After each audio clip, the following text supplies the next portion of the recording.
तो सर कई सारे बिजनेस थे, लेकिन आपने फास्ट फूड या नमकीन का बिजनेस ही क्यों चूज किया?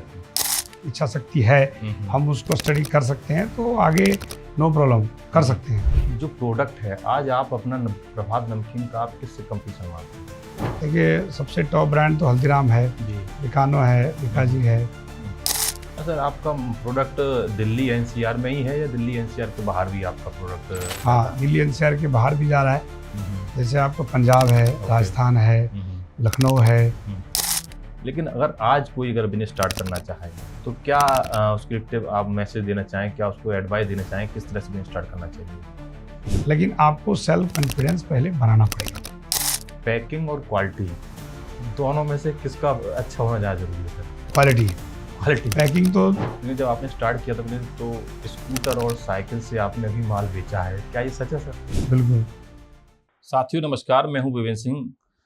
आप देख रहे हैं क्लाउड नेटवर्क। अब तक आपने देखा होगा कि हमारे चैनल पर पॉलिटिकल और सोशल वर्क के जो वीडियो होते थे वो आपने देखे होंगे, लेकिन आज हम कुछ अलग हट के लेके आए हैं बिजनेस से रिलेटेड।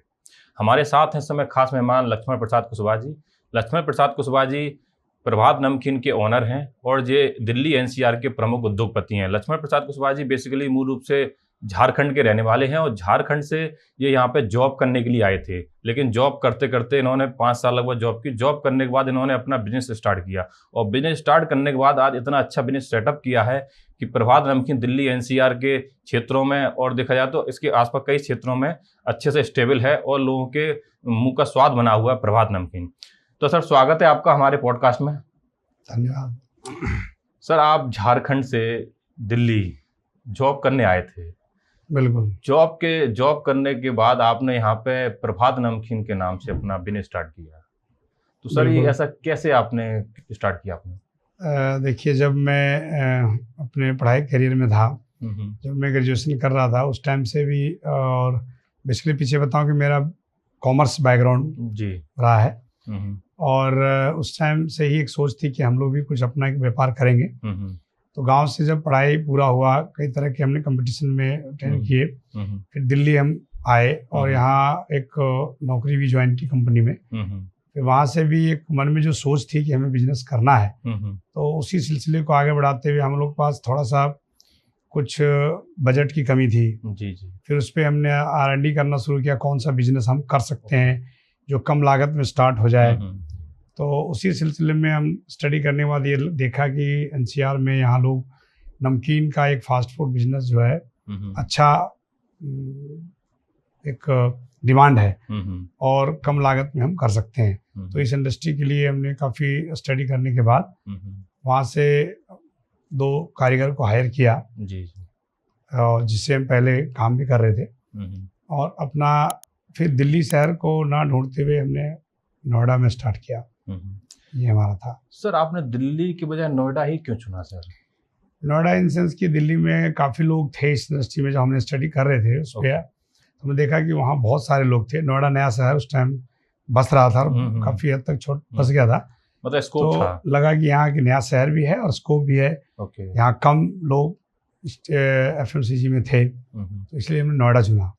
सर आपने कब स्टार्ट किया प्रभात नमकीन को और आपने प्रभात नाम ही क्यों रखा? देखिए 2001 में हमने इसको स्टार्ट किया और जहाँ तक प्रभात नाम की बात आपने बताया, हमारा बेटा उस टाइम 2001 में पैदा हुआ था जिसका नाम प्रभात रखा गया था। तो एक अच्छा नाम था प्रभात, मतलब आदमी उठे और प्रभात नमकीन लगा कि इसके नाम से स्टार्ट करें, नाम भी अच्छा है। तो ये प्रभात से हमने शुरू कर दिया इसका ब्रांड नेम। और फर्म का नाम हमारा है RD फूड प्रोडक्ट, जो हमारे मैडम के नाम से है, रीता देवी फूड प्रोडक्ट। और प्रोप्राइटर मैं हूँ लक्ष्मण प्रसाद। जी सर जैसा कि आपने बिजनेस स्टार्ट किया, जब आपने बिजनेस स्टार्ट किया प्रभात नमकीन, तो क्या क्या आपको जो मुसीबत है, क्या क्या आपको समस्याएं सामना करना पड़ा? ये शुरू में जैसा होता है कि आप कोई भी बिजनेस स्टार्ट करते हैं तो लगता है कि कितना हम कर पाएंगे, चलेगा नहीं चलेगा, मार्केटिंग कैसी होगी, मार्केटिंग क्या कर पाएंगे।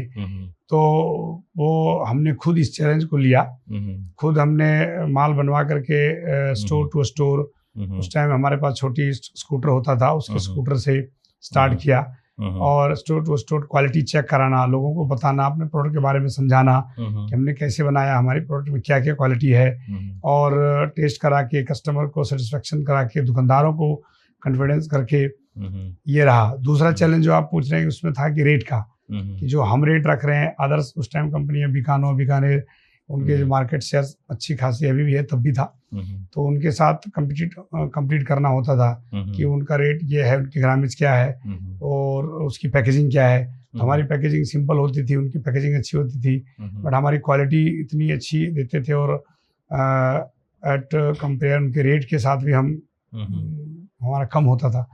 तो लोगों ने धीरे धीरे रखना शुरू किया और इससे एक अच्छा रिस्पांस मिलना शुरू हुआ। आपने सर कहा कि आप कॉमर्स किया है आपने, बिजनेस तो सर कई सारे बिजनेस थे, लेकिन आपने फास्ट फूड नमकीन का बिजनेस ही क्यों चूज किया है? हाँ, ये बहुत अच्छा क्वेश्चन है कि मेरा बैकग्राउंड कॉमर्स से था, मैं फूड टेक्नोलॉजी से नहीं था, बट उसके बाद में जब स्टडी करना शुरू किया तो काफ़ी मैंने किताबें पढ़ा, और उस टाइम गूगल का इतना था नहीं, 96-97 जब मैं दिल्ली आया था, लेकिन फिर भी बहुत सारे बुक्स पढ़े, बहुत सारे कंसल्टेंसी से भी हमने हेल्प लिया, फूड टेक्नोलॉजिस्ट से भी हेल्प किया था, और अभी भी हमारे पास लोग हैं। तो ऐसा नहीं है कि जो बैकग्राउंड अगर आपका वो है और नहीं कर सकते, अगर हमारी इच्छा शक्ति है, हम उसको स्टडी कर सकते हैं, तो आगे नो प्रॉब्लम कर सकते हैं, कोई दिक्कत नहीं होती। हमने किया।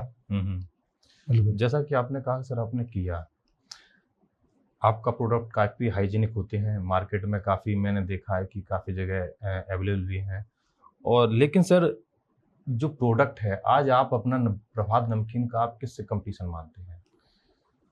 कंपटीशन कई ब्रांड से चल रहा है। देखिए, सबसे टॉप ब्रांड तो हल्दीराम है, बिकानो है, बिकाजी है, नाना जी है, बहुत सारे हैं, उनके साथ तो रहता है हमेशा। बट मैं अपने प्रोडक्ट को, हम अपने क्वालिटी के हिसाब से अपने तरफ से हम अपने बोलते हैं, हम किसी को ये नहीं बोलते हैं कि उनका प्रोडक्ट खराब है, उनका अच्छा है। हमारा प्रोडक्ट ये है, आप खाएं, इसे टेस्ट करें और इनको देखें, हमारी पैकेजिंग ये है।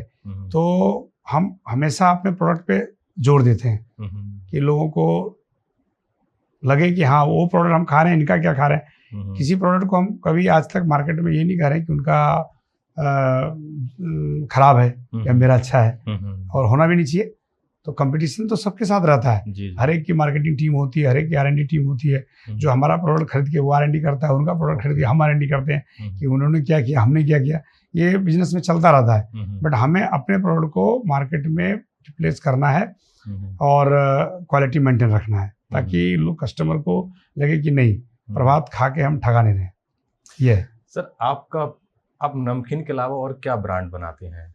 किसमें, जैसे मिठाई में हो गया या फिर कुछ और स्वीट्स में कुछ होता है, लड्डू वगैरह, ऐसा हाँ, बनाते हैं? नमकीन के अलावा अभी हमने स्टार्ट किया है स्वीट्स में, बूंदी का वो लड्डू स्टार्ट किया है, जो मोतीचूर लड्डू, और गिफ्ट पैक भी स्टार्ट कर दिया हूँ ना, जिसमें से कई सारे नमकीन का कॉम्बो पैक भी आ रहा है।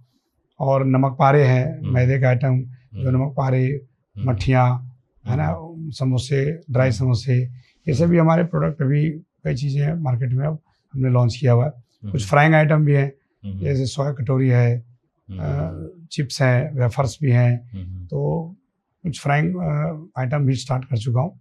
उसमें भी 8-10 रेंज है, नमकीन में 40-50 रेंज है, मैदा के प्रोडक्ट में भी 8-10 रेंज हैं। तो इस तरह से 60-70 रेंज हमारा अभी तक स्टार्ट हो चुका है। सर एक सवाल है, सबसे जो आपका पॉपुलर ब्रांड है, जो सबसे फेमस ब्रांड है, वो ब्रांड क्या है सर? ब्रांड तो अपना प्रभात है, बट नमकीन में आप कहा जाए तो जो SKU हमारा प्रोडक्ट है, उसमें साउथ इंडियन नमकीन, गार्लिक सेव है ना, डाइट मिक्सचर और पोहा मिक्सचर, ये इसमें 8-10 वैरायटी ऐसे हैं जो बहुत ही लोगों को डिमांड रहती है और फेमस है अपना प्रोडक्ट में। सर आपका ब्रांड प्रभात नमकीन, ये सर कहाँ का अवेलेबल है, और सर किन किन स्टोरों को आप देते हैं?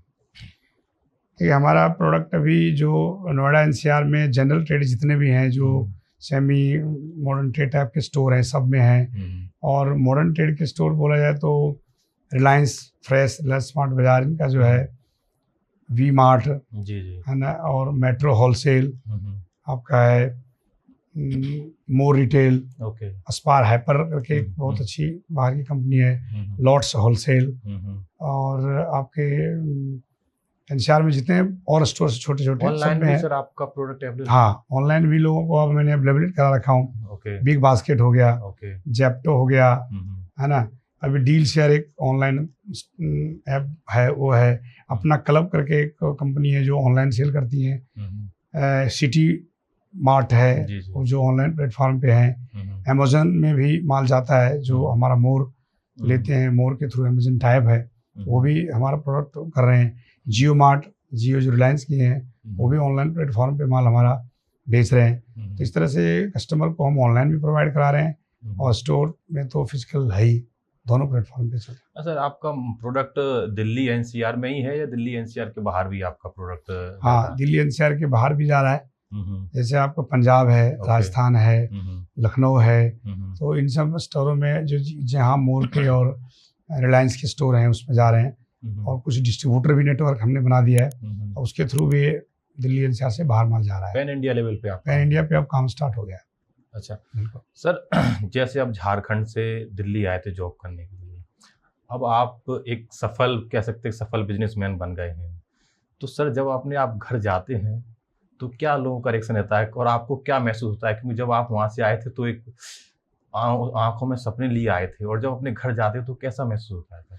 बिल्कुल, ये सही बात है कि हम लोग एक किसान परिवार से बिलोंग कर रहे हैं, और फादर हमारे किसान थे, अब तो नहीं रहे इस दुनिया में। और अब जाते हैं तो लोगों को भी एक इम्प्रेशन मिलता है कि जिस स्कूल में हम पढ़े थे, प्राइमरी स्कूल, वहाँ भी बच्चों को इम्प्रेस करते हैं। वहाँ भी लोगों को जाते हैं तो कुछ ना कुछ उनको हम मोटिवेट करने के लिए, अपना काम करने के लिए मोटिवेट करते हैं। भाई हम इसी स्कूल से पढ़ के निकले, तो रहता है वहाँ भी बच्चों को कुछ किताब कॉपियाँ बांटने का काम, ये सब भी करता हूँ। और उन लोग, हमें भी अच्छा लगता है कि हमने यहाँ से स्टडी करके वहाँ अपना एक अच्छा व्यापार स्थापित किया, और उत्तर प्रदेश में अभी ठीक ठाक टर्नओवर के साथ में काम कर रहा हूँ। तो क्या आपके गांव वालों को क्या फील होता है? क्या गांव वालों, आपके जो गांव वाले हैं, जो आपके मित्र वगैरह हैं, वो जब आपसे मिलते तो आप उनसे मिलते हैं, वो आपसे मिलते तो कैसा फील होता है? नहीं, बहुत अच्छा फील होता है। उनको भी लगता है कि भाई तुम अच्छे व्यापारी हो, अच्छा काम कर लिए, लोगों को रोजगार दे रहे हो। हम लोग तो चलो एक आदमी है, हम आज ही इतने लोगों को वहाँ से भी कुछ लोग आए हुए जो रोजगार करते हैं, यहाँ के भी लोग हैं जिनको हमने एम्प्लॉयमेंट दे रखी है। कई स्टोर भी खुलवा दिया, लोगों को काम भी दे दिया कि भाई तुम स्टोर खोलो, काम करो, तो वो लोग भी हैप्पी हैं। अच्छा है, सबको अच्छा फील होता है। सर जैसा कि आपने जब बिजनेस स्टार्ट किया होगा, आप जॉब कर रहे थे, जॉब से बिजनेस स्टार्ट करे, और जब कोई जॉब से बिजनेस स्टार्ट करता है तो बहुत सारी मुसीबतों का सामना करना पड़ता है। आपके घर वालों का क्या रिएक्शन था? आपके फादर और मदर का क्या रिएक्शन था जब आपने बिजनेस स्टार्ट किया था? देखिए, रिएक्शन तो ऐसा था कि सबको लगता था कि अब नौकरी कर रहे हो, ठीक है, घर चल रहा है, बट आप बिजनेस करोगे, चलेगा नहीं चलेगा, ये तो सबको शुरुआती चुनौतियाँ होती है। बट मैंने उस चुनौतियों को एक्सेप्ट किया कि नहीं, हमें कुछ करना है, अपना काम करना है। तो चैलेंज बहुत रहा कि आपका माल कम बिक रहा है या अर्निंग नहीं हो रही है, तो लेकिन सपोर्ट रहा, परिवार का भी सपोर्ट रहा, और घर वालों का भी सपोर्ट रहा कि नहीं करो। और उससे हमने कभी पीछे नहीं, सपोर्टिंग मिला, कभी मैं पीछे नहीं हारा, हमने सपोर्ट किया तो आगे बढ़ते रहे। सर मैं एक जगह आप सुन रहा था आपके बारे में कि जब आपने बिजनेस स्टार्ट किया था, आज तो आपके पास सब कुछ है, लेकिन जब आपने स्टार्ट किया था बिजनेस तो स्कूटर और साइकिल से आपने भी माल बेचा है, क्या ये सच है सर?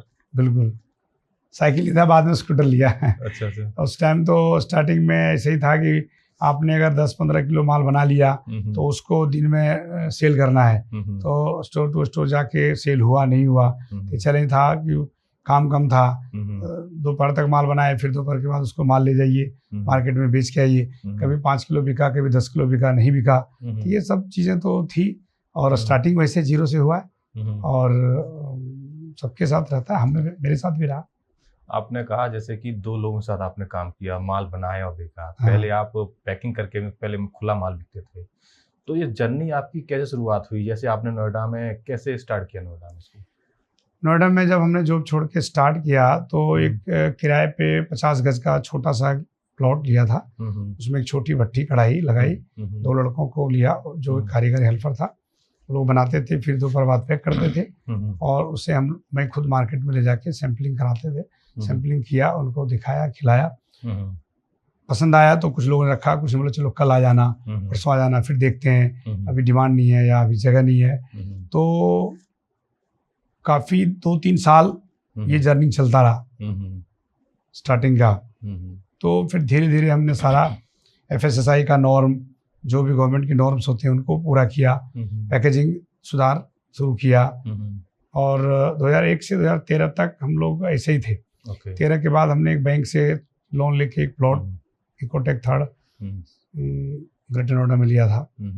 उसके इकोटेक थर्ड के बाद 2017 में हमने बड़ा प्लॉट फिर बैंक से लोन लेके लिया और आज 900 मीटर की प्लॉट पे हमारा काम ये चल रहा है। कितने एम्प्लॉय हैं सर आज आपके कंपनी में? इस टाइम लगभग 80 एम्प्लॉई हैं जो हम 80 यानी 80? हाँ, ओके। 80 स्टाफ हैं जो सारे मिला के स्किल्स हैं, कारीगर, हेल्पर, ड्राइवर, ऑपरेटर, सब इस तरह से। ओके। तो आपके साथ इस बिजनेस में आपकी फैमिली से और कौन कौन जुड़ा हुआ है? हाँ, अब तो 24 साल हो गए। अब भी बिजनेस में बेटा 24 साल का हो गया, उससे पहले का बेटा 3 साल बड़ा था तो वो 27 साल का है। वो भी हमारे साथ अब है, वो भी MBA कर लिया है फाइनेंस से। तो वो फाइनेंस MBA है और वो फाइनेंस अब देख रहा है। छोटा BBA करके वो MBA मार्केटिंग कर रहा है। वो भी अब बिजनेस को थोड़ा बहुत स्टार्ट किया है देखने के लिए। तो वो भी हमारे साथ एसोसिएट हो गया है। तो हम 3 हो गए हैं बिजनेस में। ओके सर, 2015 या 16 में जब नोटबंदी हुई थी, नोटबंदी में सर काफ़ी सारे बिजनेस जो थे वो मतलब प्रभावित हुए थे। तो उस समय आपके साथ भी कुछ चुनौतियां थीं? आप भी कुछ प्रभावित हुए था बिजनेस आपका? नोटबंदी में बिल्कुल हुआ, क्योंकि लोगों के पास जब नोट सब एक्सचेंज करने में लगे थे तो हमें लगभग 1-1.5 महीना मार्केट काफ़ी स्लो रहा, बाइंग पावर लोगों की कम रही, बिजनेस प्रभावित हुआ। नो डाउट कि जो फ्लो थी बिजनेस की वो थोड़ा सा कम हुआ था, लेकिन बाद में फिर धीरे धीरे वो अपने पटरी पे आना शुरू हो गया था। लेकिन था उसके बाद सर GST भी आया था। GST में रेट को लेके और टैक्स बेसिस को लेके काफ़ी कुछ नया कॉन्सेप्ट था, तो उसको लेके उस समय क्या आपका? GST में भी हुआ कि जब GST पैटर्न चेंज हुआ तो उस टाइम वैट थी और वैट में नमकीन पे हमारा 5% GST था, वैट था। लेकिन GST आते ही 12% स्लैब में चला गया।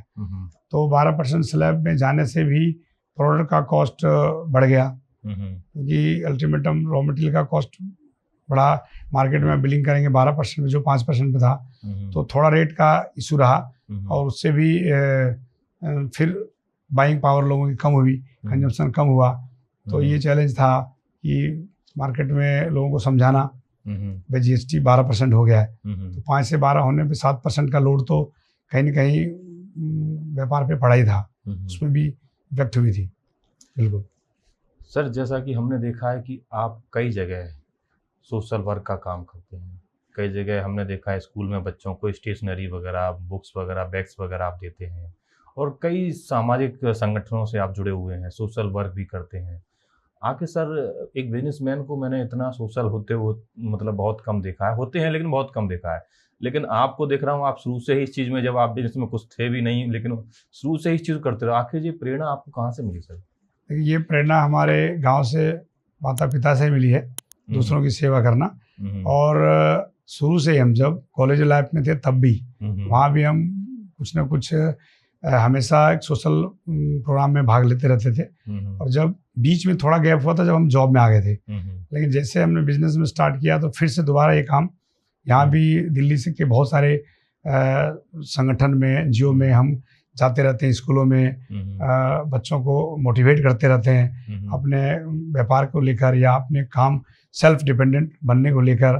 और कभी कुछ बांटने की इच्छा हुई तो उनको किताब कॉपियाँ भी हेल्प करते रहते हैं। और कई संस्थाएं जिससे जुड़ करके हम अच्छे ऑर्गेनाइजेशन के साथ, चाहे सोशल हो चाहे स्कूलिंग का हो, सब में हम बच्चों को कुछ ना कुछ हेल्प करते हैं। अभी भी ये चलता रहता है। आप स्कूल में और छोटे छोटे बच्चों के साथ काफ़ी सारी बात करते हैं, उनको स्टेशन पर देते हैं, लेकिन हमने देखा है कि आप एक चीज़ को बहुत फोकस करते हैं। हमने जब भी कहीं आपको देखा है, कई सारे प्रोग्राम, बिजनेस मीट में मैंने देखा आपको, आप कहते हैं कि अपना बिजनेस करो, अपना बिजनेस करो, बिजनेस की तरफ आप लोगों को ज़्यादा आकर्षित करते हैं, आखिर क्यों ऐसा? बिल्कुल, देखिए, सबसे पहला ये है कि अगर आप जॉब कर रहे हैं या एक नौकरी कर रहे हैं, तो आप एक सेल्फ एम्प्लॉयड हैं, केवल एक आदमी। अगर आप कोई व्यापार में स्टार्ट करते हैं तो आप कई लोगों को एम्प्लॉय बनाते हैं, रोजगार देते हैं, साथ समय अपनी फैमिली को भी एम्प्लॉय बना देते हैं कि आप हाथ बटाएंगे तो कुछ ना कुछ तो हेल्प करेगा, तो वो भी आपके साथ जुड़ जाएंगे। तो इसलिए हमेशा मैं बोलता हूँ कि अपना कुछ ना कुछ अपने काम की तरफ ध्यान दें, छोटा ही स्टार्ट करें, वही बड़ा होगा। और ये रहता है, और कोई बिजनेस समिट में या कहीं भी मुझे बोलने का मौका मिलता है तो मैं हमेशा लोगों को प्रोत्साहन करता हूँ कि अपना काम एक बार जरूर प्रयास करें। काम कितना आगे बढ़ा पाएंगे वो हमारे ऊपर चैलेंज डिपेंड करता है कि हम उसको कहाँ तक आगे ले जा पाएंगे। हो सकता है कई बार हर आदमी नहीं पास होता है हर चीज़ में, बट कोशिश करने वालों की कभी हार नहीं होती, इसलिए कोशिश करनी चाहिए। जैसा कि आपने कहा कोशिश करने वालों की हार नहीं होती, तो वह सच है। लेकिन सर, बिजनेस जब भी कोई स्टार्ट करता है तो फाइनेंस को लेके बड़ी प्रॉब्लम्स रहती हैं। आपने लोन लेके स्टार्ट किया, आपने इस तरह से भी स्टार्ट किया, लेकिन अगर कोई बिजनेस स्टार्ट करना चाहे तो क्या उसके लिए आप मैसेज देना चाहें, क्या उसको एडवाइस देना चाहें, किस तरह से बिजनेस स्टार्ट करना चाहिए? देखिए, आज के दौर में तो बहुत ऑप्शन है। प्रधानमंत्री मुद्रा योजना है, एसएमई लोन है ना, मुख्यमंत्री युवा रोजगार योजना है, कई तरह के हैं जो कि गवर्नमेंट फंडिंग भी दे रही है। उससे पहले आपको खुद को तैयार होना पड़ेगा कि हम करना क्या है, हम क्या चीज़ हम कर सकते हैं, हमारी स्किल क्या है। और जब तक हम सोच के अपना ये तैयार नहीं होंगे तब तक फंड भी कुछ काम नहीं करेगा। अगर हमने सोच लिया कि नहीं ये चीज़ हमें अच्छा है, ये चीज़ को हम कर सकते हैं, और आपकी सेल्फ कॉन्फिडेंस अगर है तो मानता हूँ फाइनेंशियल प्रॉब्लम, बिना फाइनेंशियल तो कोई बिजनेस स्टार्ट हो नहीं सकता। चाहे आप मशीन लेना हो, चाहे आपको वर्किंग कैपिटल के लिए पैसा चाहिए, तो वो तो चाहिए, लेकिन उससे पहले हमें खुद को भी तैयार होना पड़ेगा। हम खुद तैयार हो गए तो फिर वर्किंग कैपिटल के लिए आप कई प्लेटफॉर्म गवर्नमेंट ने भी कर रखा है। छोटा सा पैसा लेके धीरे धीरे उसको हम स्टार्टअप कर सकते हैं। मैन्युफैक्चरिंग यूनिट नहीं करनी है तो ट्रेडिंग में कर सकते हैं। हम माल हमने खरीदा बेचा, ट्रेडिंग में भी स्कोप है। मैन्युफैक्चरिंग के साथ नहीं हुआ तो ट्रेडिंग ले सकते हैं, बट है गवर्नमेंट का भी कई सारे छोटे छोटे स्कीम है, उसके साथ कर सकते हैं। लेकिन आपको सेल्फ कॉन्फिडेंस पहले बनाना पड़ेगा। जी, आपके प्रभात नमकीन में जो कंपनी आपकी, वहाँ आप किस तरह से जो नमकीन जो हाइजीनिक का किस तरह से ध्यान रखते हो और किन मशीनों के साथ काम करते हो? अब तो काफ़ी सारी लेटेस्ट मशीनें हैं। हाँ, पहले तो छोटी कढ़ाइयों में था, अब ऑटोमेशन का टाइम आया तो जैसे जैसे काम बढ़ा तो प्रोडक्शन बढ़ी। हमने ऑटोमेशन के लिए automatic fryer, automatic packing machine, फिर लैब टेस्टिंग इक्विपमेंट, ये सब हमने लगा लिया। तो उससे क्या होता है कि आपकी प्रोडक्शन कैपेसिटी बढ़ जाती है, मार्केट में पैकिंग कैपेसिटी बढ़ गई तो आप पैकिंग अच्छे तरीके से हाइजीनिक कर सकते हैं। मैनुअल हाथ से पैकिंग अब हो नहीं सकता, तो अब सारे ऑटोमेशन पे हमने कर लिया है, तो उससे हाइजीनिक बहुत अच्छी हो गई है। सर, पैकिंग और क्वालिटी दोनों में से किसका अच्छा होना ज़्यादा जरूरी है? Sir, quality. पैकिंग तो है ही सेकेंडरी। आदमी पैकिंग देख के एक बार माल लेगा, खाने के बाद उसको क्वालिटी अगर नहीं अच्छा लगा तो आपका माल रिपीट वो नहीं करेगा, स्किप कर देगा। इसलिए आपको क्वालिटी पे हमेशा ध्यान देना पड़ेगा। माल की क्वालिटी अच्छी हो, पैकिंग अगर थोड़ा कमजोर भी है तब भी कस्टमर एक बार लिया तो रिपीट आपको ऑर्डर बनेगा। इसलिए क्वालिटी पे हमेशा फोकस रखना चाहिए। सर, जैसा कि आपने क्वालिटी पे हमेशा फोकस रखना चाहिए, तो क्वालिटी को लेके जब गवर्नमेंट के जो नॉर्म्स हैं उस पर भी समय समय पे एक रूल्स आते हैं और चेकिंग वगैरह होती रहती है, तो उसमें क्या मानते हैं कुछ चुनौतियां गवर्नमेंट का सहयोग रहता है कि किस तरह से आप चुनौतियां देखते हैं उसमें? देखिए, गवर्नमेंट जो रूल बनाई है वो हमारे और पब्लिक के फायदे के लिए। अगर नहीं मान रहे हैं तो आपको दंडित होना पड़ेगा, लेकिन गवर्नमेंट के जो FSSAI रूल है, फूड सेफ्टी, उसके थ्रू आपको उसकी पैरामीटर हैं तो उसको फॉलो करना पड़ेगा। उनके फूड सेफ्टी ऑफिसर भी आते हैं, टाइम टू टाइम प्रोडक्ट को चेक करने के लिए लेबोरेटरी में ले जाते हैं। हमारी लैब तो होती है, वो अपने गवर्नमेंट लैब में भी चेक होती है। अगर कोई फूड में अगर कोई दिक्कत आई तो आप पनिशमेंट होते हैं, उनके लिए आपको दंड दिया जाता है। इसलिए उससे अच्छा होता है कि जो FSSAI का नॉर्म है उसको प्रॉपर फॉलो करें और उसके हिसाब से माल बनाएं।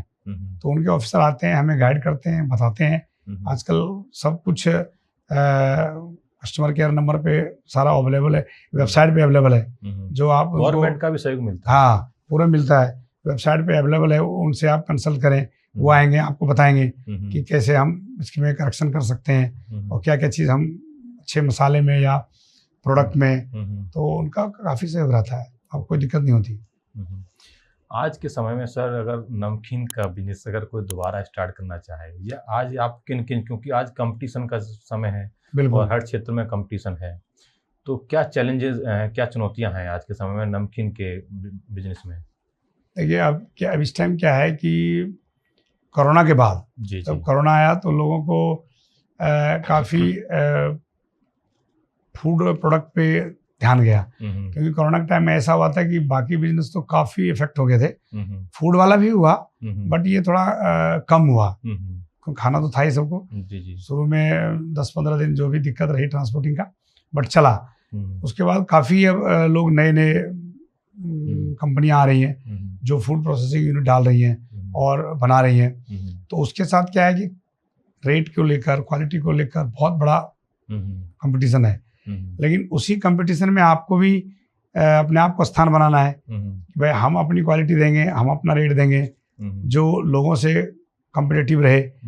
तो चीज़ अच्छी है, कस्टमर को अच्छा लगा, तो कई बार रेट का उतना इफेक्ट नहीं पड़ पाता है, हम उसको बीट कर लेते हैं। और अगर आपका क्वालिटी में कंप्रोमाइज़ हो गया, कस्टमर नहीं अच्छा लगा उसको, तो फिर आप मार्केट में सर्वाइव नहीं कर पाएंगे। ये चीज़ तो है, और हर बिजनेस में कंपटीशन है, लेकिन एफएमसीजी में क्या है, थोड़ा कम लागत में लोग स्टार्ट कर लेते हैं, छोटी कढ़ाई लगा के भी कर सकते हैं, बड़ा भी प्लेयर हैं जो बड़े बड़े मशीनों से भी कर रहे हैं, इसलिए दोनों का कंपटीशन है, छोटों का भी और बड़ों का भी।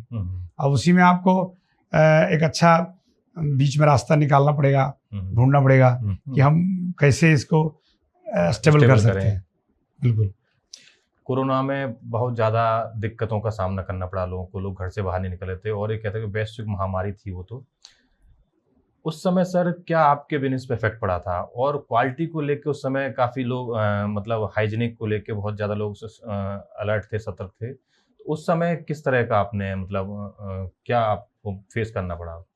देखिए, उस टाइम जब कोरोना स्टार्ट हुआ तो पहले जब स्लो था, लेकिन जब लॉकडाउन लग गई, अचानक लॉकडाउन हो गया, लोग घरों में कैद हो गए, लोग बाहर निकलना मुश्किल हो गया, तो शुरू के जो 10-15 दिन थे बहुत दिक्कत हो गई, सब लोग भाग गए, कुछ लेबर भाग रहे हैं, कुछ स्टाफ भाग रहे हैं, जिसको जो मौका मिल रहा है सब भागने में लगे रहे। तो उस टाइम हम लोग को भी लगा कि अब अचानक सब शट डाउन हो गया। फिर गवर्नमेंट ने परमिशन दिया, जो एसेंशियल चीज़ें थी, खाने पीने की चीज़ों को परमिशन मिलने लगा कि आप एक परमिशन लें, पास बनवाएं और अपनी ट्रांसपोर्टिंग स्टार्ट करें। शुरू के 8-10 दिन तो इसी में निकला। फैक्ट्री वर्किंग करने के लिए भी आपको पास चाहिए, सैनिटाइज ये यूज सिस्टम लगाना है, मास्क है या आई प्रोटेक्शन है, सब चीज़ में 10-15 दिन तो ठप ही रहा। फिर जब लाइसेंस मिला, लोग जाने लगे, एक दूसरे से ट्रांसपोर्टिंग स्टार्ट हुई, जिनको परमिशन मिला, जो फूड कैटेगरी के लोग थे, तो फिर थोड़ा थोड़ा कम चलने लगा।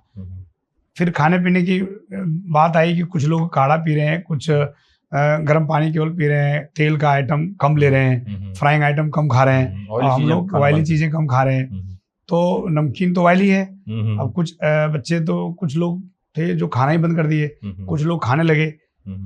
1 महीना 15 दिन तो ऐसे चला, फिर धीरे धीरे इसको लोग स्टेबल होने लगे, लेकिन प्रभावित हुआ, नो डाउट, शुरू में प्रभावित रहा, फिर बाद में ठीक हो गया। ठीक हो गया, चला। तो सर अभी आपका जो बिजनेस है वो किस लेवल पे आप स्टैंड करते हैं? क्या मतलब टर्नओवर है, और किस तरह से कहाँ आपका, जैसे आपने कहा पंजाब में और यूपी में, झारखंड में ही बताया आपने कुछ बिजनेस है, तो अभी कहाँ आप स्टेबल करते हैं मतलब बिजनेस में? एक आप अच्छे सक्सेसफुल बिजनेसमैन हो गए।